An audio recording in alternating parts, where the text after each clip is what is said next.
नमस्कार, मैं हूं कुमार अनिल। नई लोकसभा का आज पहला दिन था। विपक्ष इसमें ज्यादा ताकतवर है और लोगों को उम्मीद थी पहले से ही कि विपक्ष जो है इस बार दबेगा नहीं। लेकिन भैया आज जिस तरह से विपक्ष ने अपनी ताकत दिखाई और जिस रूप में दिखाई, विपक्ष आज छा गया। इंडिया गठबंधन संसद के पहले दिन ही छा गया।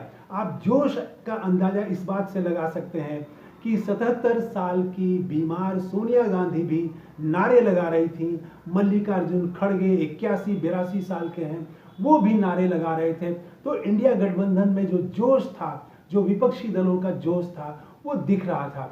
पूरे आज जो हुआ, नई लोकसभा के पहले दिन जो बातें हुई, तो किस तरह से विपक्ष छा गया, इनको हम 15 पॉइंट में 15 बातों में हमने नोट किया है, जो मैं आपके सामने रखना चाहता हूं। सबसे पहले प्रधानमंत्री नरेंद्र मोदी की संसद में प्रवेश द्वार पर एक बार फिर से वो प्रेस को उन्होंने संबोधित किया, लेकिन वो प्रेस को संबोधित करने में उखड़े उखड़े लगे। उनके पास उन्होंने कहा कि 1975 का इमरजेंसी याद करिए, 25 जून। ये बात वो भूल गए कि लोकसभा चुनाव के दरमियान उन्होंने कहा था कि वो फिर से प्रधानमंत्री बनेंगे और 100 दिनों का उन्होंने एक्शन प्लान बना लिया है। अगले 5 साल का रोड मैप बना चुके हैं। तो पहला जो उनका संबोधन था प्रेस को, प्रधानमंत्री मोदी का, इसमें 100 दिन का कोई एक्शन प्लान नहीं दिखा, बल्कि वो पुराने ढंग से ही विपक्ष पर कुछ उपदेश की बातें करते दिखे कि विपक्ष को जिम्मेवार बनना पड़ेगा, सिर्फ नारों से काम नहीं चलेगा, और 25 जून 1975 की याद दिलाई। तो पहले ही भाषण में वो 100 दिन का कोई एक्शन प्लान उन्होंने नहीं दिया, कोई नारा नहीं दिया, कोई कार्यक्रम नहीं दिया और उखड़े उखड़े से लगे। पहली बात यह। दूसरी बात अब विपक्ष की करते हैं।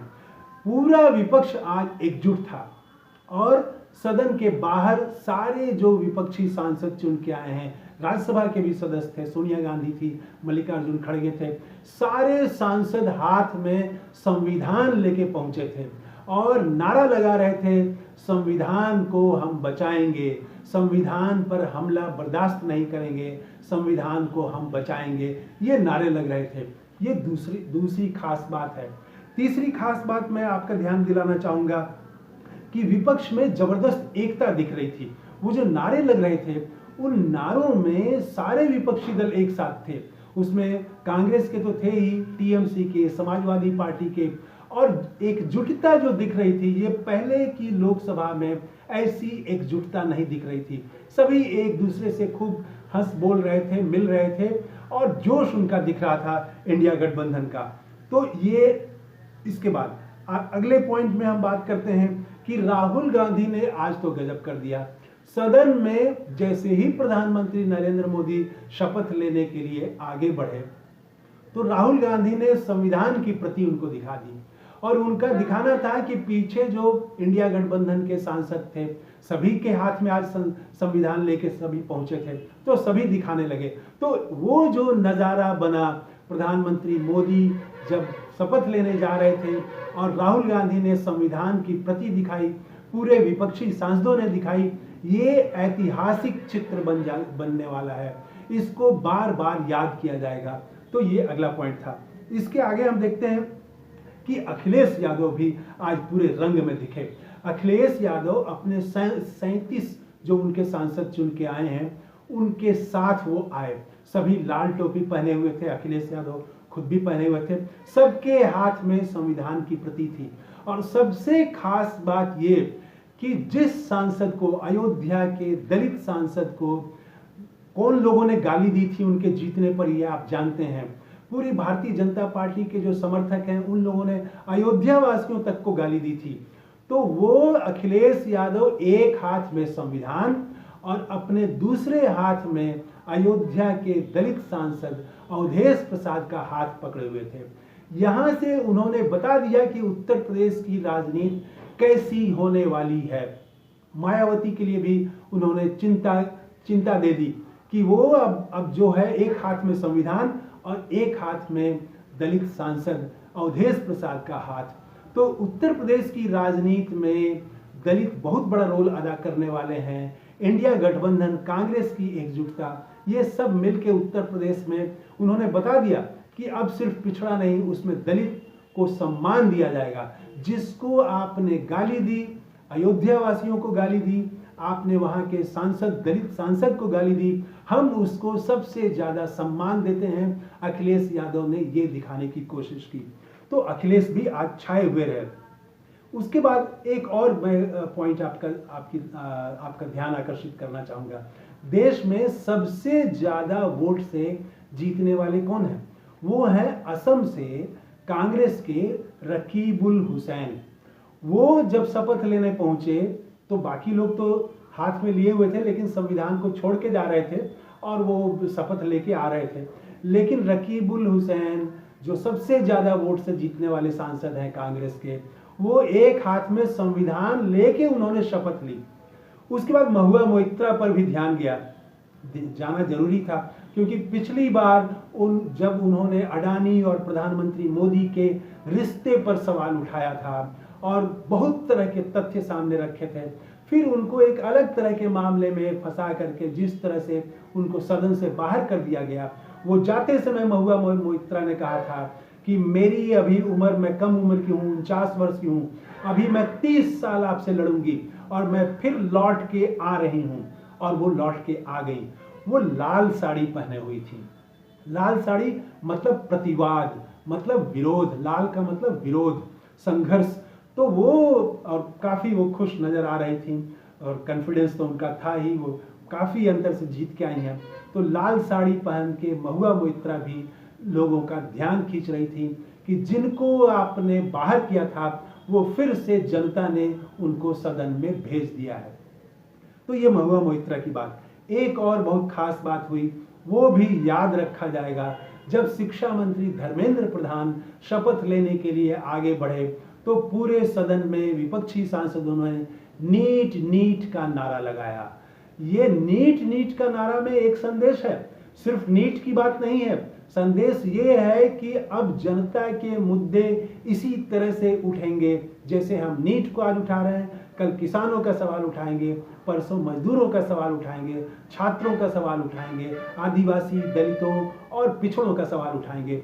तो जब धर्मेंद्र प्रधान आगे बढ़े शपथ लेने के लिए तो नीट नीट का नारा लगा।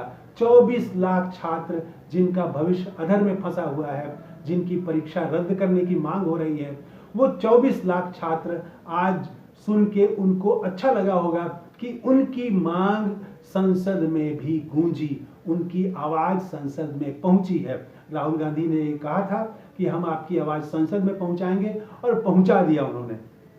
उसके बाद आते हैं बिहार के सांसद जो जब शपथ ले रहे थे तो भाकपा माले के एक सांसद हैं राजा राम सिंह, काराकाट से जीते हैं।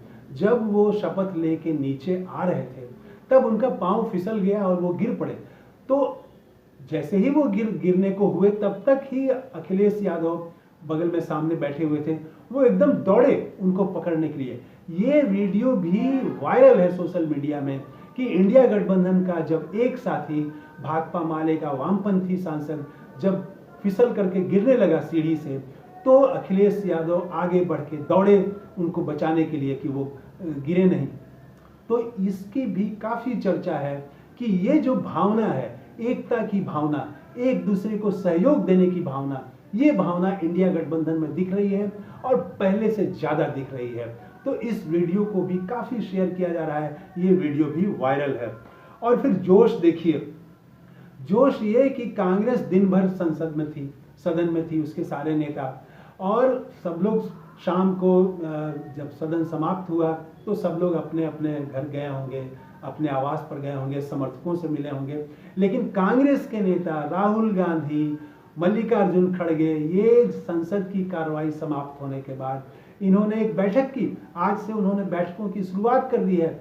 जिन राज्यों में विधानसभा का चुनाव हो रहा है उन राज्य के प्रतिनिधियों से, कांग्रेस के नेताओं से वो रणनीति पर बात कर रहे हैं।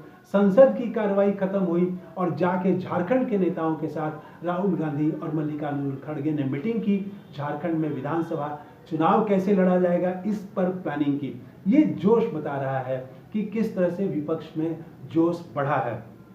इसके बाद आइए राहुल गांधी ने शाम को ट्वीट किया कि एनडीए के 15 दिन जो हुए हैं अभी तक, तो 15 दिन में एनडीए की प्रधानमंत्री मोदी की सरकार की क्या उपलब्धि है, इसको उन्होंने गिनाया। उसमें सबसे ऊपर है ट्रेन हादसा, उसके बाद है आतंकी हमले, फिर नीट एग्जाम जैसे में लीक हो जाना, उसकी धांधली, उसमें स्कैम होना, ऐसे 15 पॉइंट राहुल गांधी ने दिखाए हैं। तो ये भी बताता है कि विपक्ष जो है एकदम अब लड़ने को तैयार है, भिड़ने को तैयार है और किसी भी तरह से कोई भी जगह खाली नहीं छोड़ना चाहता है। तो ये राहुल गांधी की बात हुई। खड़गे ने ट्वीट किया कि प्रधानमंत्री मोदी आज ज्यादा बोल गए और वो जो है वो पुरानी बातों पर बोल रहे थे, जबकि अभी 10 साल से वो किस तरह से अघोषित आपातकाल चला रहे हैं इसकी चर्चा उन्होंने नहीं की। और खड़गे ने ये कहा कि उन्हें उम्मीद थी, देश को उम्मीद थी कि प्रधानमंत्री मोदी शायद नीट में जो धांधली हुई है उस पर कुछ बोलेंगे, मणिपुर पर कुछ बोलेंगे, पिछले 15 दिनों में महंगाई बेतहाशा बढ़ गई है, खाने पीने के सामान की कीमत बढ़े हैं, इस पर वो कुछ बोलेंगे। लेकिन प्रधानमंत्री मोदी इन चीजों पर, जनता के मुद्दे पर नहीं बोले। तो ये खड़गे का बयान देखिए। और उसके बाद में सोशल मीडिया में आज तो पूरा छाया हुआ रहा इंडिया गठबंधन और विपक्ष, जिस तरह से धर्मेंद्र प्रधान के साथ प्रधानमंत्री मोदी को संविधान दिखाने वाली बात, ये सब बातें सोशल मीडिया में छाई हुई हैं। और 15वीं और अंतिम बात ये कि विपक्ष ने आज जो पहले दिन संसद में अपना तेवर दिखाया है, उसका असर इंडिया गठबंधन से बाहर भी पड़ना शुरू हो गया है। नवीन पटनायक को आप जानते हैं, पिछले 10 साल से प्रधानमंत्री मोदी के साथ रहे हैं वो, और संसद में उनके हर कदमों के साथ रहे हैं, चाहे धारा 370 हो, चाहे 3 तलाक हो, चाहे एनआरसी हो, सीएए हो, हर मुद्दे पर नवीन पटनायक भारतीय जनता पार्टी के साथ रहे हैं, प्रधानमंत्री मोदी के साथ रहे हैं। आज उन्होंने देश को चौंका दिया। उन्होंने कहा कि अब प्रधानमंत्री मोदी का और भाजपा का कोई समर्थन नहीं करेंगे, आज से सिर्फ प्रधानमंत्री मोदी का और भाजपा का विरोध होगा। उन्होंने राज्यसभा के अपने सदस्यों को बुलाया, उसकी मीटिंग की। लोकसभा में तो उनके एक भी सांसद नहीं जीते हैं, लेकिन राज्यसभा में बीजू जनता दल के 9 सांसद हैं। उनकी बैठक की नवीन पटनायक ने और निर्देश दिया कि उड़ीसा के हित के लिए जो भी हो वो आप कदम उठाइए, प्रधानमंत्री मोदी का, भाजपा का समर्थन नहीं करना है और उड़ीसा के हित के लिए हर तरह से संघर्ष करना है, आवाज उठाइए और सदन में आवाज उठाइए और सदन के बाहर सड़क पर संघर्ष करिए। तो ये इफेक्ट है इंडिया गठबंधन के जोश का, संघर्ष का। जो नवीन पटनायक कल तक भाजपा के मित्र थे, वो आज कह रहे हैं कि अब प्रधानमंत्री मोदी से कोई हमारा समझौता, तालमेल नहीं होगा, अब सिर्फ संघर्ष होगा। तो लोग ये भी एक सवाल यहाँ उठता है कि नवीन पटनायक के साथ जो हुआ, एक भी सांसद नहीं जिता पाए, उनकी सरकार वहां से चली गई, तो भाजपा के सहयोगी थे वो, तो क्या जदयू और टीडीपी नवीन पटनायक के साथ जो हुआ उससे कुछ सीख लेंगे? ये तो वक्त बताएगा। तो खैर, ये 15 बातें मैंने आपके सामने रखी जो बताता है कि आज नई संसद के पहले दिन विपक्ष इंडिया गठबंधन छा गया है। तो कैसा लगा वीडियो आपको? कमेंट करके जरूर बताइएगा। जय हिंद,